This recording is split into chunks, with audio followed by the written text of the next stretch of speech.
افطار کی دعا کب پڑھیں؟ سوال: کیا فرماتے ہیں علماء دین و مفتیان شرع متین مسئلہ ذیل کے بارے میں کہ روزہ کھولنے کی دعا افطار کرنے سے پہلے پڑھنی چاہیے یا بعد میں؟ کیونکہ کچھ لوگ کہتے ہیں کہ دعا پڑھ کر افطار کرنا خلاف سنت ہے، اور کہتے ہیں کہ پہلے کھجور کھائیں اس کے بعد دعا پڑھیں۔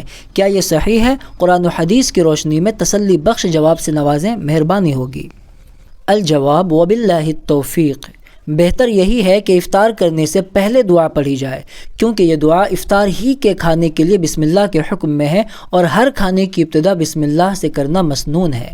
بری بنا دعا پڑھ کر افطار کرنے کو خلاف سنت نہیں کہہ سکتے۔ باقی اگر کوئی شخص افطار کر کے مذکورہ دعا پڑھے تب بھی دعا افطار کی سنت ادا ہو جائے گی۔ اور یہاں نیچے لکھا ہوا ہے املا: احقر محمد سلمان منصور پوری غفر لہ۔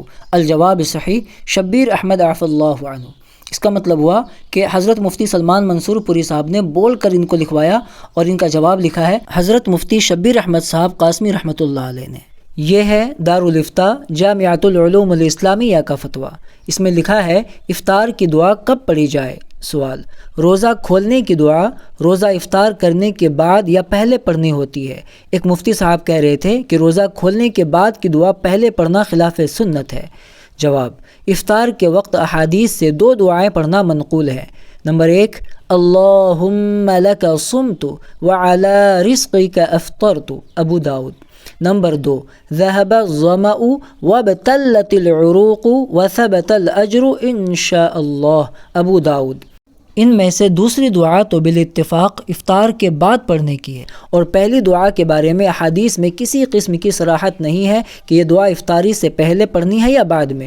مختلف احادیث میں مختلف الفاظ وارد ہوئے ہیں جس سے تینوں باتوں کے اشارے ملتے ہیں۔ بعض سے معلوم ہوتا ہے کہ یہ دعا پہلے پڑھی جاتی ہے، اور بعض سے درمیان اور بعض سے آخر میں پڑھنے کا اشارہ ملتا ہے۔ لہٰذا کسی ایک قول پر اصرار کرنا اور اس دعا کے افطار کے بعد پڑھنے کو ہی سنت کہنا درست نہیں ہے۔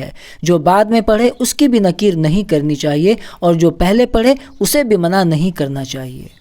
در حقیقت اس دعا کے الفاظ سے بعض لوگوں کو یہ اشتباہ ہوا ہے کہ اس میں ماضی کے صیغے استعمال ہوئے ہیں، میں نے آپ کے رزق سے روزہ افطار کیا۔ اس سے یہ سمجھا گیا کہ الفاظ افطار کے بعد ہی پڑھے جا سکتے ہیں، جبکہ عربی زبان کے قواعد کے اعتبار سے یہ ضروری نہیں ہے، بلکہ عربی زبان کا اسلوب ہے کہ جو کام قریب الوقوع یا یقینی ہو اسے ماضی کے صیغے سے تعبیر کر دیا جاتا ہے۔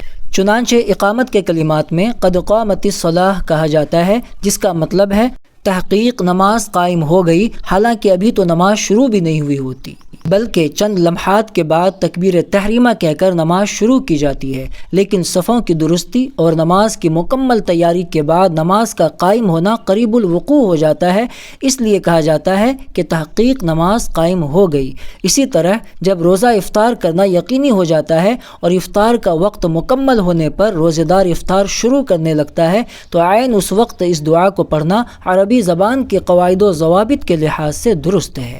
بہرحال امت کا عمومی تعامل یہی ہے کہ یہ دعا افطار کرنے سے پہلے افطار شروع کرتے وقت پڑھی جاتی ہے، اس لیے زیادہ مناسب یہی معلوم ہوتا ہے کہ ان دعاؤں میں سے پہلی دعا افطار سے قبل پڑھی جائے، یعنی افطار سے پہلے، جبکہ لوگ افطار سے قبل یعنی افطار سے پہلے دیگر دعاؤں میں بھی مصروف ہوتے ہیں، اور دوسری دعا افطار کے بعد پڑھی جائے، جیسا کہ اس کے الفاظ بھی اس پر دلالت کرتے ہیں۔ اور یہ ہے دارالافتاء دارالعلوم دیوبند کا فتویٰ۔ اس میں کسی نے سوال کیا، آج ایک مفتی صاحب کا بیان سنا جس کے مطابق روزہ پہلے کھولنا چاہیے اور اس کے بعد اللہم انی لک صمت پڑھنا چاہیے، کیا یہ بات درست ہے؟ برائے مہربانی تفصیل سے جواب دیجیے۔ مفتی صاحب کا کہنا ہے کہ اس مسنون دعا میں سب باتیں فعل ماضی یعنی پاسٹ ٹینس میں کہی گئی ہیں، لہٰذا یہ دعا روزہ کھولنے کے بعد پڑھنی چاہیے۔ تو جواب دیا گیا ہے اللہم لک صمت وعلی رزقک افطرت۔ اس دعا کے بارے میں احادیث میں اس کی کوئی صراحت نہیں ہے کہ دعا افطار کے بعد کی ہے یا پہلے کی۔ البتہ معمول یہ ہے کہ یہ دعا افطار کرنے سے پہلے افطار شروع کرتے وقت پڑھی جاتی ہے، اور بظاہر یہی صحیح ہے۔ دعا کے الفاظ اگرچہ فعل ماضی کے ہیں، لیکن اس طرح کے موقعوں پر فعل ماضی کا استعمال معروف ہے۔ نیز افطار کے بعد کی دعا دوسری ہے، یعنی ذہب الظمأ وابتلت العروق وثبت الاجر انشاء اللہ۔ اس دعا کے بارے میں حضرت مولانا خلیل احمد صاحب سہارنپوری رحمۃ اللہ علیہ نے صراحت کی ہے کہ یہ افطار کے بعد کی دعا ہے۔ واللہ تعالی اعلم۔ دار الافتاء، دار العلوم دیوبند۔